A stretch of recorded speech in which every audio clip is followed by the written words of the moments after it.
কোনোভাবে যদি আবার আওয়ামী লীগ দিল্লির কোলে আশ্রয় নিয়ে যদি আমাদের দিকে আবারও চোখ রাঙাতে চায়, আমরা কি বসে থাকবো?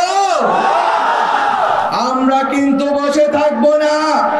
আমাদের শহীদদের পথ অনুসরণ করে আমরা শাহাদাতের রাস্তা বেছে নিব। আমরা আবার লড়াই করব। আমরা আওয়ামী লীগের ফ্যাসিস্ট শুধুমাত্র শাসন ব্যবস্থাকে উৎখাত করে সন্তুষ্ট নই, বরং আওয়ামী ফ্যাসিজমের যত অবশিষ্ট বাংলাদেশে বিভিন্ন প্রান্তে প্রশাসনে, শিক্ষা অঙ্গনে, সাংস্কৃতিক অঙ্গনে রয়ে গেছে, তাদেরকেও আমরা বিচারের আওতায় আনব। তাদেরকে বিচারের আওতায় এনে আমরা শহীদদের যেই আকাঙ্ক্ষা ছিল, এই আকাঙ্ক্ষার বাস্তবায়নের দিকে এগোবো। আমরা বিচারের সাথে সাথে আমরা সংস্কারের কাজের কথা বলছি। অলরেডি অনেকগুলো কমিশন সংস্কারের প্রস্তাবনা প্রস্তুত করেছেন। খুব শীঘ্রই রাজনৈতিক দলগুলোর সাথে ঐকমত্যের ভিত্তিতে আমরা যে সংস্কার না করলেই নয়, নির্বাচনের পূর্বে সে সকল সংস্কার করতে চাই। এবং এই সংস্কারগুলো মুখের বুলি নয়, বরং শেখ হাসিনা যে প্রতিষ্ঠানগুলো ধ্বংস করে দিয়েছেন, যে প্রতিষ্ঠানগুলো ধ্বংস করার কারণে আমাদের মা বোনেরা গুম খুন দর্শনের শিকার হয়েছেন, বাচ্চারা গুমের শিকার হয়েছে, আমাদের বিএনপি জামাত থেকে শুরু করে বিভিন্ন রাজনৈতিক দলের নেতৃবৃন্দ আক্রমণের শিকার হয়েছেন, আহত হয়েছেন, পঙ্গু হয়েছেন, জেলবন্দী হয়েছেন।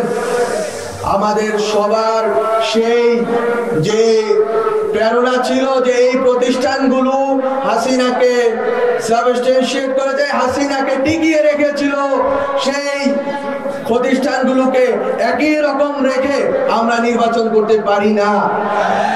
আমাদের নির্বাচন করার আগে অবশ্যই হাসিনার এই প্রতিষ্ঠানে হাসিনার যে দালালরা আছে, ফ্যাসিবাদের যে দালালরা আছে, তাদেরকে উৎখাত করে এবং খুনিদের বিচার করে আমাদেরকে নির্বাচনের দিকে এগোতে হবে। তৃতীয় যে কথাটি বলবো, বাংলাদেশে সেরা শাসন আসার কোনো প্রেক্ষিত নেই। আমরা এবার কারো মদদে, কোন রাষ্ট্রের মদদে হাসিনাকে উৎখাত করিনি। আমরা জনগণ, ছাত্র জনতা রক্ত দিয়ে হাসিনাকে উৎখাত করেছি। আমাদের কারো তাবেদারি করার আর দরকার নেই। আমরা হাসিনার তাবেদারি করার যেই প্রক্রিয়া, সেটাকে নস্যাৎ করে দিয়ে নিজেদের রক্তের বিনিময়ে স্বাধীনতা এনেছি। বলতো আমরা কারো কাছে আর মাথা নত করবো না। আমরা ৩রা আগস্টেই বলেছিলাম 111 চাই না। 111 নিয়ে নিচে ভয় পাওয়ার কিছু নেই, বরং আমরা বলবো, রাজনৈতিক দলগুলোকে বলবো, আসুন বাংলাদেশ পন্থার ভেতর দিয়ে আমরা যারা বেশিরভাগ বিরোধী শক্তি আছি ঐক্যবদ্ধ হই, সরকারকে সহযোগিতা করে এই সংস্কারগুলো করার জন্য। এই প্রতিষ্ঠানগুলো যদি সংস্কারকৃত হয়, তাহলে উপকৃত হবে বাংলাদেশের জনগণ, তাহলে উপকৃত হবে বৈষম্যের শিকার জনগণ।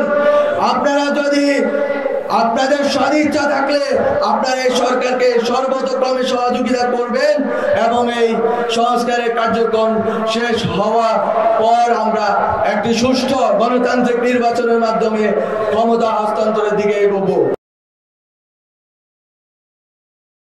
কেউ না বুঝলেও আমরা আপনার প্রয়োজন বুঝি, আর তাই তো অত্যাধুনিক ফিচার সম্বলিত বিভিন্ন সাইজ আর কালারের 250টিরও বেশি ডিজাইন অপশন নিয়ে ওয়ালটন স্মার্ট ফ্রিজ বোঝে আপনার প্রয়োজন।